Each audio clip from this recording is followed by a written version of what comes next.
Nabi SAW ingatkan tentang keutamaan Al-Quran. Kalau dibaca akan mendapatkan 10 pahala. Kata Nabi SAW, bacalah Al-Quran karena setiap bacaan hurufnya akan diberikan 1 pahala. Yang dilipat gandakan menjadi 10 kali lipat. Ya. Dan aku tidak mengatakan, kata Nabi SAW, ya, alif, lam, mim 1 huruf. Tapi alif 1 huruf, lam 1 huruf, dan mim 1 huruf. Ya.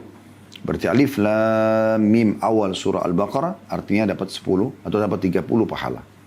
Anda bayangkan, Anda baca Al-Fatihah saja, Alhamdulillahi Rabbil Alamin, Alhamdu, alif, lam, ha, mim, dal, 5 huruf, 50 pahala.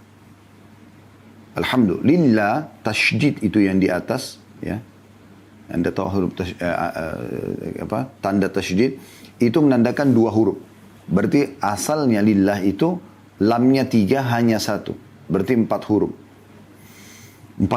Tambah tadi alhamdu 50. Berarti sudah 90. Robbi sama. Akar katanya robabah. 2 baknya tapi digabung jadi rob. Ya. Robbi jadi ditasydidkan. Nah ini 3 huruf. Berarti 90 tambah 30 sudah 120. Alamin, alif, lam, ain, alif, ini 4 huruf. Lam, mim, ya, nun, ini 4 huruf. Jadi 80. Berarti Alhamdulillah Rabbil Alamin, 200 pahala Anda dapatkan. Bagaimana kalau Anda membaca, apalagi di Ramadan kita dianjurkan untuk mengkhatam Al-Quran. Maka ini punya keutamaan yang luar biasa. Nah Ramadan ini, bulan turunnya pedoman utama umat Islam dalam kehidupan mereka ini. Dan tidak ada satu kaum, satu komunitas Islam menjadikan Al-Quran sebagai pedoman mereka, kecuali hidup mereka akan bahagia. Tidak ada sesuatu yang dinisbatkan pada Al-Quran, kecuali pasti akan mulia. Para penghafal Al-Quran. Ya. Bahkan Nabi Muhammad SAW menjadi Nabi yang mulia. Ya, dengan diturunkan Al-Quran pada beliau. Al-Quran ini sudah tertulis di Lauhil Mahfuz, terjaga. Allah Subhanahu wa taala menjadikan itu sebagai pedoman umat Islam sehingga membacanya dapat pahala. Dan Allah Subhanahu wa taala menyebutkan itu dalam surah Al-Baqarah surah nomor 2 ayat 185, A'udzubillahi minasyaitonir rajim, syahrul ramadhan alladzi unzila fil Qur'an hudan lin-nasi wa bayyinatin minal huda wal furqan. Al-ayah. Bulan Ramadan adalah bulan yang dalamnya diturunkan Al-Quran sebagai petunjuk bagi manusia dan penjelas-penjelas mengenai petunjuk itu dan pembeda antara yang hak dan yang batil. Yang antara hak dan batil. Dan disebutkan dalam sebuah hadis yang sahih bahwasanya Rasulullah SAW selalu menjadikan Ramadan momentum untuk belajar Al-Quran dari Jibril alaihissalam. Disebutkan oleh Ibnu Abbas radhiyallahu anhu dalam sebuah riwayat, karena Rasulullah SAW ajwadan nasi wa kana ajwadu ma yakunu fi Ramadan hina yalqahu Jibrilu wa kana yalqahu fi kulli lailatin min Ramadan fayudarisuhu Al-Quran. Fala Rasulullah sallallahu alaihi wasallam ajwadu bil khairi min ar-rihil mursala. Artinya Rasulullah SAW adalah manusia yang paling dermawan, suka sekali memberi. Dan ini sifat orang beriman. Dan terutama di bulan Ramadan ketika malaikat Jibril alaihissalam menemuinya pada malam atau pada setiap malam di bulan Ramadan, di mana Jibril mengajarkan Al-Quran kepada Nabi SAW. Sungguh Rasulullah SAW adalah orang yang paling dermawan daripada angin yang berhembus. Ya. Jadi di sini kita lihat bagaimana Nabi SAW menjadikan Ramadan karena dia bulan turunnya Al-Quran, jadi dijadikan juga bulan untuk membaca dan mempelajari Al-Quran. Al-Quran memiliki 4 hak paling tidak dari kita teman-teman sekalian, dan ini momentum Ramadan, kesempatan Anda meraih ini. Yang pertama membacanya. Anda mengerti atau tidak mengerti, baca saja dan berurut.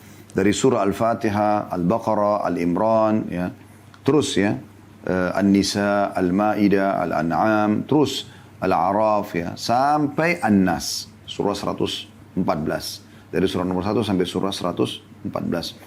Maka ini Anda dianjurkan membaca, mengkhatam, mengulangi lagi, mengkhatam, mengulangi lagi. Dan ini cara yang paling efektif untuk mendapatkan pahala yang sangat besar, karena setiap hurufnya 10 pahala. Dan ya, ini cara nanti akan memudahkan Anda untuk menghafal banyak ayat-ayat Al-Quran, bahkan bisa seluruhnya. Karena kalau buku ini misalnya Anda sudah baca sekali saja, ya, pada saat Anda baca sekali saja, saya yakin Anda kalau saya tanya, mungkin anggaplah 30% berbekas. Anda sudah mengatakan, oh ya saya sudah ingat, oh ya ada di poin ini, oh ya ada di halaman ini. Kalau Anda membacanya 2 kali mengkhatam buku ini, sampai selesai, maka mungkin Anda menghafal halaman-halamannya. Kalau 3 kali Anda menghatamnya, 4 kali Anda menghatamnya, 10 kali Anda menghatamnya, mungkin Anda bisa menyampaikan isinya buku ini tanpa harus melihatnya lagi. Ya. Maka ini fungsi yang luar biasa. Kata Nabi SAW tentang keutamaan dalam hadis riwayat Muslim, Iqra'ul Qur'ana fa innahu ya'ti yawmal qiyamati syafi'an li ashabi. Baca Al-Quran itu. Karena dia akan datang hari kiamat menjadi penolong, ya, atau pemberi syafaat bagi pembacanya. Dan Nabi SAW memuji orang-orang yang membaca Al-Quran. Sebagaimana dalam sabda beliau dalam hadis riwayat Bukhari, Al-mu'minu alladhi yaqra'ul Qur'an wa ya'malu bihi kal utrujjah. Orang mukmin, permisalan orang mukmin yang membaca Al-Quran dan mengamalkan isinya adalah seperti buah utrujjah. Ya, kalau Anda ketik di Google buah utrujjah, ya, jangan lupa sebentar habis ini Anda ketik, Anda akan lihat seperti buah pir. Ya, tapi memang agak besar sedikit, saya belum temukan di Indonesia ya. Saya coba pernah keliling cari, belum saya temukan. Mungkin sebatas kemampuan saya gitu. Tapi buah ini memang sangat manis, bentuknya juga menarik, itu, tapi mirip pir kurang lebih. Ya. Nabi SAW berikan perumpamaan seperti itu. Bentuknya bagus, warnanya bagus, rasanya manis. Itu perumpamaan orang mukmin yang baca Al-Quran. Kemudian kata Nabi SAW, ta'muhu tayyibun wa rihuhu tayyib. Rasanya manis, bagus, enak, dan baunya juga manis. Jadi baunya sedap. Ya. Kalau pir secara umum mungkin dicium tidak keluar baunya ya. Tapi utrujjah ini beda. Dia dari jauh sudah dicium, mirip kalau durian misalnya, bukan seperti bau durian ya, tapi durian itu kan dari jauh sudah bisa dicium baunya. Nah, utrujjah ini bisa mengeluarkan bau yang wangi, selain rasanya yang manis. Lalu kata Nabi SAW, wal mu'min alladhi la yaqra'ul Qur'an wa ya'malu bihi kat-tamra ta'muha tayyibun wa la riha laha. Perumpamaan orang mukmin yang tidak membaca Al-Quran, tapi dia mengamalkan isinya, dia sholat, dia zakat, segala macam, itu kan. Perumpamannya seperti kurma. Kurma itu tidak rasanya manis, tapi tidak ada baunya. Kita cium pun kurma, biarpun dekat hidung kita, kita tidak akan menemukan baunya. Tapi kalau dimakan manis. Nah, itu perumpamaan orang mukmin yang tidak baca Quran, tapi dia mengamalkan isinya. Cuma kalau orang yang mengamalkan, ada bau wanginya dan manis rasanya. Bahkan lebih jauh daripada itu, dalam sebuah hadis yang lain riwayat Muslim, itu saya jelaskan ada di halaman 6 ya. Bagaimana hadis ini mulia, kata Nabi SAW, Al-mahiru bil-Qur'ani ma'as safaratil kiramil barara. Orang-orang yang lancar dalam membaca Al-Quran dan suka membacanya, maka mereka akan bersama dengan para malaikat yang mulia. Allah samakan derajatnya dengan para malaikat. Walladhi yakra'ul Qur'ana wa yatata'ta'u fihi wa huwa alaihi syakun lahu ajran. Dan siapapun yang membaca Al-Quran, sementara dia terbata-bata dalam membacanya dan sulit atasnya bacaan tersebut, tapi tetap membaca, maka dia akan diberikan 2 pahala. Artinya kalau per hurufnya bisa 10, bisa 20 dia dapatkan, karena tetap dia mau baca. Tapi kalau Anda mahir, Anda kuasai penyebutan atau makharijul huruf, ya, makharijul hurufnya bagus, penyebutan huruf-hurufnya bagus, bisa membedakan mana tha, mana sin, mana shin, mana sod, mana dha, ya, mana zal, mana zai, ini dibedakan semua. Mana sod, jangan dipukul rata, semua ini beda-beda. Kalau Anda tahu makharijul huruf, Anda bisa bedakan mana alif, mana ain, ya. Anda bisa bedakan mana kaf, mana qaf, ya. Ini semua Anda bisa bedakan dengan benar. Kemudian juga Anda bisa mempelajari tajwidnya, Anda tahu mana idgham, mana ikhfa, ya. Dan Anda coba terapkan dalam kehidupan, maka Anda seperti atau bersama dengan para malaikat. Ini saking pentingnya mempelajari Quran, dan Ramadan momentum yang sangat tepat. Banyak sekali Masya Allah saudara-saudara kita para pengajar-pengajar Al-Quran. Malah mereka jadikan juga momentum Ramadan untuk mengajar dan sekaligus untuk menambah sumber kehidupan mereka. Anda bisa panggil mereka ke rumah. Kan? Kemudian yang kedua teman-teman, selain membaca, mentadabburi. Nah, kalau tadabbur ini sesuai dengan firman Allah SWT dalam surah Muhammad surah nomor 47 ayat 24. A'udzu billahi minasyaitonir rajim. Afala yatadabbaruna al-Qur'an am 'ala qulubin aqfaluha. Tidakkah mereka menghayati, mentadabburi, coba merenungi makna-makna ayat-ayat Al-Quran, atau hati mereka sudah terkunci? Nah, di sini agak berbeda sedikit dengan masalah membaca. Kalau membaca, Anda kan berurut dari Al-Fatihah sampai An-Nas tadi saya katakan. Kalau tadabbur tidak harus.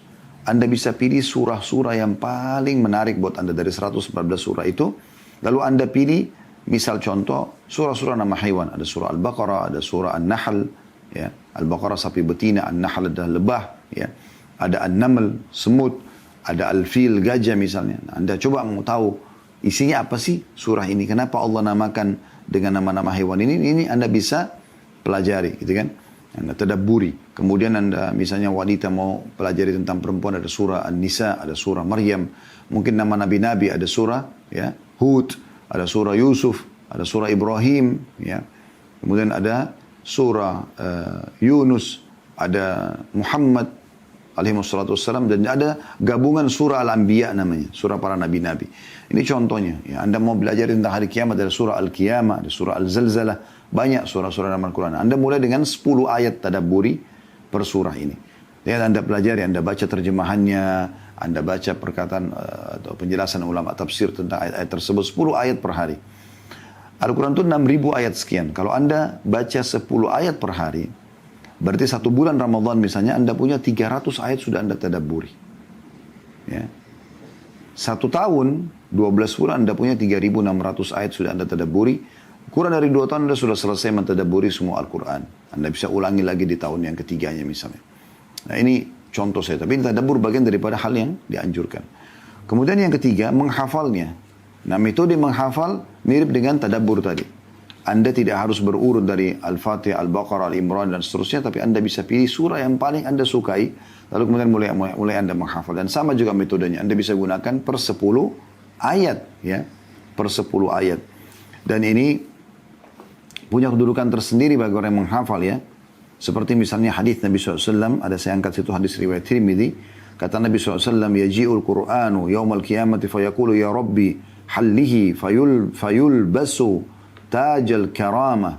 Thumma yaqulu ya Rabbi zidhu fayulbasu hullatul karamah. Thumma yaqulu ya Rabbi irda anhu fayarda anhu. Fayuqalu lahu ikra warqa wa tuzadu bi kulli ayatin hasanah. Artinya Al-Quran akan datang pada hari kiamat dan dia berkata, ya Allah berikanlah dia perhiasan. Ini bagi para penghafalnya. Berikan dia perhiasan. Lalu Allah SWT berikan seorang hafid Al-Quran mahkota kemuliaan. Yang disaksikan oleh orang-orang. Al-Quran meminta lagi, ya Allah tambahkan untuknya. Lalu dia diberikan pakaian perhiasan kemuliaan. Sudah mahkota, sekarang pakaian lagi. Kemudian Al-Quran berkata lagi, ya Allah ridhoi dia. Maka Allah pun meridhoinya. Lalu dikatakan kepada hafid Al-Quran, bacalah dan naiklah.